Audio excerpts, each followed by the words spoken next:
Welcome to CR International online classes. Hello students. Today we will continue chapter 3rd square and square root.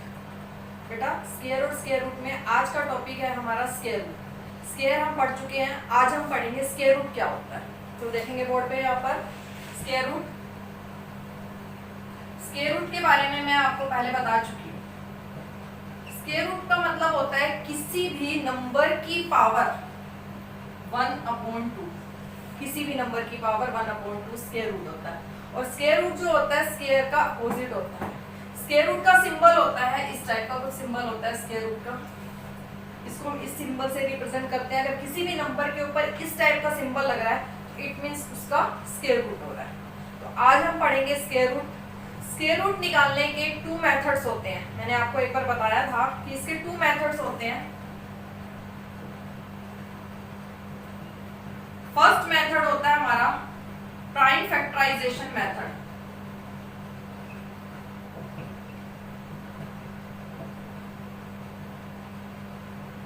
और second method होता है हमारा division method भी बोलते हैं इसको, या फिर लॉन्ग डिवीजन से भी मेंशन करते हैं इसको. लॉन्ग डिवीजन मेथड भी बोल सकते हैं. तो 2 मेथड्स हैं हमारे स्क्वायर रूट फाइंड आउट करने के. आज हम पढ़ेंगे सबसे पहले prime factorisation method. Prime factorisation method जैसे नेम से ही क्लियर हो रहा है इसके अंदर, इसमें हम किसी भी नंबर के प्राइम फैक्टर्स करते हैं फिर उसका स्क्वायर रूट फाइंड आउट करते हैं. तो हम करते हैं कोई भी एक नंबर ले लेते हैं अपनी चॉइस से. मैंने ले लिया कोई भी एक नंबर, जैसे ले लिया 625. इसका मैं स्क्वायर रूट फाइंड आउट करूंगी प्राइम फैक्टराइजेशन मेथड से. इसके ऊपर मैंने स्क्वायर रूट का सिंबल लगा दिया, इसका स्क्वायर रूट निकाल दिया मैं 625 का. तो देखो बेटा सबसे पहले हम 625 के प्राइम फैक्टर्स करेंगे. ठीक है, प्राइम फैक्टर्स करने आपको आते हैं.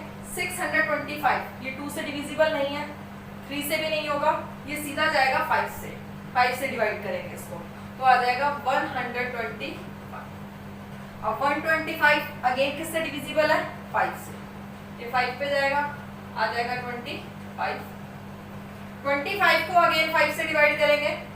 इस तरह से हम इसके प्राइम फैक्टर्स कर देंगे. 625 के हमने प्राइम फैक्टर्स कर दिए, ये हमारे प्राइम फैक्टर्स आ गए इसके. अब इसके जो प्राइम फैक्टर्स आए उनको हम लिख लेते हैं.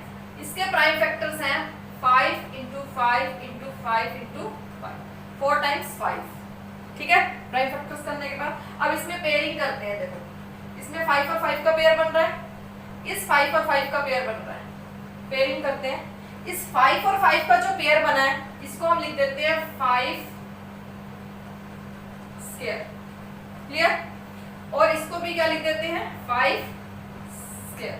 लिख सकते हैं ऐसे. वैसे तो एक शॉर्टकट भी है डायरेक्ट कि 5 और 5 का जो पेयर बनता है सिंपल, उसका हम डायरेक्ट 5 भी लिख सकते हैं एक सिंगल नंबर. लेकिन इसका स्क्वायर रूट निकालना है तो हमने स्क्वायर रूट का सिंबल लगा दिया ऊपर. अब 5 स्क्वायर और इसको भी लिख दिया 5 स्क्वायर और इसके ऊपर लगा दिया स्क्वायर रूट का सिंबल. अब स्क्वायर और स्क्वायर रूट एक दूसरे के अपोजिट होते हैं. तो यहाँ देखिए स्क्वायर से स्क्वायर रूट कैंसिल हो जाएगा क्योंकि स्क्वायर के ऊपर स्क्वायर रूट आ रहा है. सिर्फ रह जाएगा 5 और यहाँ भी रह जाएगा 5. तो हम इसको लिखेंगे 5 × 5. तो आंसर आ गया हमारा 25. तो ये तो था 625 का स्क्वायर रूट. सबसे पहले हमने उसके प्राइम फैक्टर्स करने हैं. प्राइम फैक्टर्स करने के बाद उसमें हमने पेयरिंग करनी है. दो नंबर्स के पेयर बनाने हैं. पेयर बनाने के बाद उसको स्क्वायर की फॉर्म में लिखना है और ऊपर स्क्वायर रूट का सिंबल लगेगा. अब नंबर के ऊपर स्क्वायर भी आ रहा है और उसके ऊपर स्क्वायर रूट भी आ रहा है. तो स्क्वायर और स्क्वायर रूट एक दूसरे के अपोजिट होते हैं, ये एक दूसरे से कैंसिल हो जाएंगे. तो अंदर वाला नंबर रह जाएगा सिर्फ बेस, उनको हम आपस में मल्टीप्लाई कर देंगे और वो आ जाएगा हमारा आंसर. ये तो था prime factorisation method square root find out करने का. अब इससे रिलेटेड सम्स करेंगे हम. एक्सरसाइज 3B करेंगे आज हम. Now open your maths book. Exercise 3B. Exercise 3B question number first. Question number first is find by prime factorisation the square root of the following numbers. कुछ numbers given है, इनके square root find out करने हैं prime factorisation method का use करके. तो question number first देखेंगे board पे. फर्स्ट का फर्स्ट पार्ट है. फर्स्ट नंबर है 2916.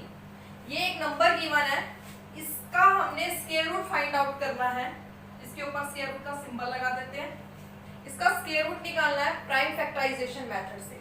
तो हम इसके प्राइम फैक्टर्स करते हैं, देखिए 2916 के। सबसे पहले ये 2 से डिविजिबल है, 2 से करेंगे, 2 1 जा 2, 2 4 जा 8, 2 5 जा 10, 2 8 जा 16, हो गया। अगेन ये 2 से जाएगा, 2 7 जा 14, 2 2 जा 4 और 9 पे जाएगा 729। अब ये किससे जाएगा, 3 से डिवाइड होगा, 3 2 जा 6, 3 4 जा 12, 3 3 जा 9। अगेन 3 से होगा 81 आ जाएगा।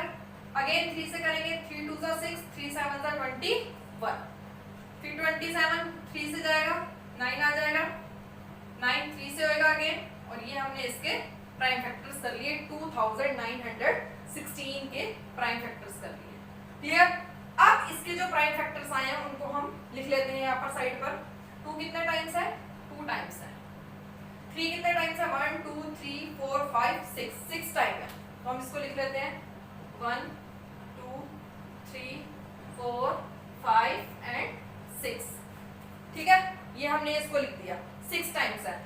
अब देखिए, अब हम इसके अंदर पेयरिंग करते हैं, पेयरिंग बनाते हैं। इसमें 2 और 2 का पेयर बन गया, ये 3 और 3 का पेयर बन गया, ये अगेन 3 और 3 का पेयर, और ये भी 3 और 3 का पेयर। इसके ऊपर हम स्क्वायर रूट का सिंबल लगा देते हैं, प्राइम फैक्टर जो इसके प्राइम फैक्टर्स आए हैं उनके ऊपर, क्योंकि हम इसका स्क्वायर रूट फाइंड आउट कर रहे हैं। ठीक है, तो स्क्वायर रूट का सिंबल एज इट इज। अब 2 मल्टीप्लाई जो 2 है इसको हम ऐसे लिख सकते हैं 2 स्क्वायर। क्लियर। 3 मल्टीप्लाई 3 को लिख सकते हैं 3 स्क्वायर। इस 3 मल्टीप्लाई 3 को अगेन लिख सकते हैं 3 स्क्वायर, और इस 3 मल्टीप्लाई 3 को भी लिख सकते हैं 3 स्क्वायर। क्लियर, स्क्वायर की फॉर्म में लिख दिया। अब स्क्वायर रूट का मतलब होता है पावर 1/2। स्क्वायर और स्क्वायर रूट एक दूसरे के अपोजिट होते हैं। इस स्क्वायर के ऊपर स्क्वायर रूट आ रहा है तो ये स्क्वायर इस स्क्वायर रूट से कैंसिल हो गया, कट गया। इसी तरह इसके ऊपर भी ये लाइन आ रही है स्क्वायर रूट की, ये भी इससे कैंसिल, ये भी इससे कैंसिल, और ये भी इससे कैंसिल हो गया। क्लियर। तो ये जो जितना भी स्क्वायर थे इसके ऊपर पावर जो 2 थी वो 1/2 से कैंसिल हो गए। तो हमारे पास सिर्फ बेस रह गया 2 3 3 और 3। क्लियर। तो ये हम मल्टीप्लाई कर लेते हैं, 2 3 जा 6, 6 3 जा 18, और 18 को 3 से करेंगे आ जाएगा 54। तो ये हमने इसका स्क्वायर रूट फाइंड आउट कर लिया 2916 का। वैसे हम इसको डायरेक्ट भी कर सकते हैं, अगर आपको ये करना डिफिकल्ट लग रहा है तो आप डायरेक्ट भी कर सकते हो, सीधा इसके प्राइम फैक्टर्स लिख सकते हो। प्राइम फैक्टर्स लिखने के बाद 2 2 के पेयर्स बना सकते हो। जो 2 और 2 का 2 नंबर का एक पेयर बना, उसकी जगह एक सिंगल नंबर लिखना है आपको।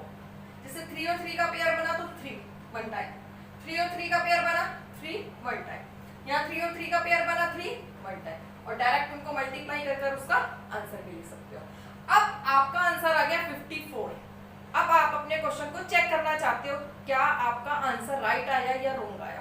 तो आंसर को चेक करने का मेथड क्या है, जो ये 54 आया इसको रफ में 54 को 54 से मल्टीप्लाई करके देख लीजिए। 54 को 54 से मल्टीप्लाई करके देखो, मल्टीप्लाई करने पर 2916 ही आएगा। अगर ये नंबर आ रहा है जो हमारा क्वेश्चन था गिवन, इट मींस आपका आंसर बिल्कुल राइट है। क्लियर। तो ये मैंने आपको वेरिफिकेशन का मेथड भी बता दिया, चेकिंग करने का। तो इस तरह से आप अपने आंसर को चेक भी कर सकते हो। तो ये था क्वेश्चन नंबर फर्स्ट, जिसमें हमने स्क्वायर रूट पढ़ा प्राइम फैक्टराइजेशन मेथड से। तो फर्स्ट पार्ट मैंने आपको करा दिया बेटा क्वेश्चन नंबर फर्स्ट का। रिमेनिंग पार्ट्स आपको खुद करने हैं इसके क्वेश्चन नंबर फर्स्ट के। अब हम इसका नेक्स्ट पार्ट देखते हैं, नेक्स्ट क्वेश्चन। अब क्वेश्चन नंबर सेकंड है, find the square root of the following fractions.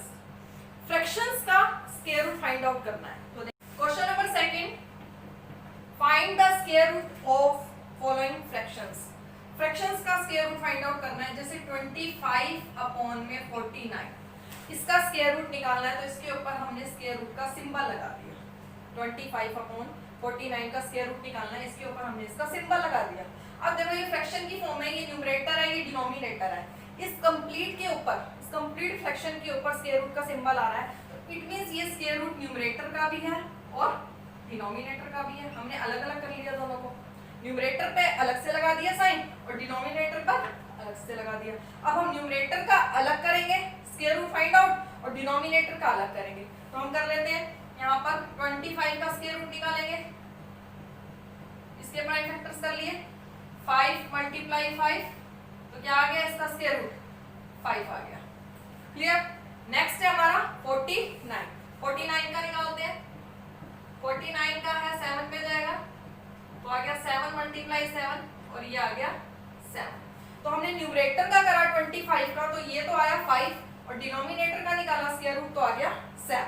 तो हम लिख देंगे 5, न्यूमरेटर के प्लेस पे लिखेंगे 5 और डिनोमिनेटर के प्लेस पे लिख देंगे 7। ठीक है। तो हमने न्यूमरेटर का अलग निकाला और डिनोमिनेटर का अलग निकाल दिया। इसकी जगह पर हमने 5 लिख दिया और इसकी जगह पर हमने 7 लिख दिया और आंसर आ गया हमारा 5/7। क्लियर। ये तो था क्वेश्चन नंबर सेकंड का फर्स्ट पार्ट। बाकी के पार्ट्स आपको खुद करने हैं, सेकंड पार्ट और थर्ड पार्ट।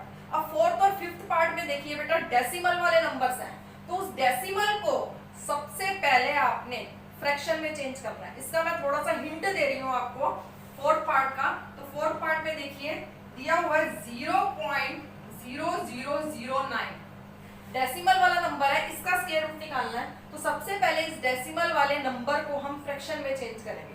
हम डेसिमल रिमूव करेंगे, ऊपर है 9, आगे जीरोस की वैल्यू नहीं होती। डेसिमल के बाद कितने डिजिट्स हैं 4, तो हमने इसके नीचे 4 जीरोस लगा दिए। अब ये क्वेश्चन हमारा किसमें चेंज हो गया, फ्रैक्शन में चेंज हो गया। अब हम इसका स्क्वायर रूट निकाल सकते हैं, न्यूमरेटर का अलग और डिनोमिनेटर का अलग। अब इसमें हम 9 का अलग से निकालेंगे और नीचे 10,000 का अलग से निकालेंगे। इस तरह से न्यूमरेटर का और डिनोमिनेटर का निकालकर हम इसमें इसकी वैल्यू पुट कर देंगे। ये तो था क्वेश्चन नंबर सेकंड का फोर्थ पार्ट। जैसे फोर्थ पार्ट है इसी तरह से इसका फिफ्थ पार्ट है। तो आज मैंने आपको कराया है थर्ड बी एक्सरसाइज का क्वेश्चन नंबर फर्स्ट और सेकंड। तो ये फर्स्ट और सेकंड क्वेश्चन के सभी पार्ट्स आपको अपनी फेयर नोटबुक में करने हैं। ठीक है, नीट एंड क्लीन अच्छे से करने हैं, बिल्कुल सफाई से करने हैं बेटा। कोई प्रॉब्लम हो तो आप पूछ सकते हो। So do it and thank you.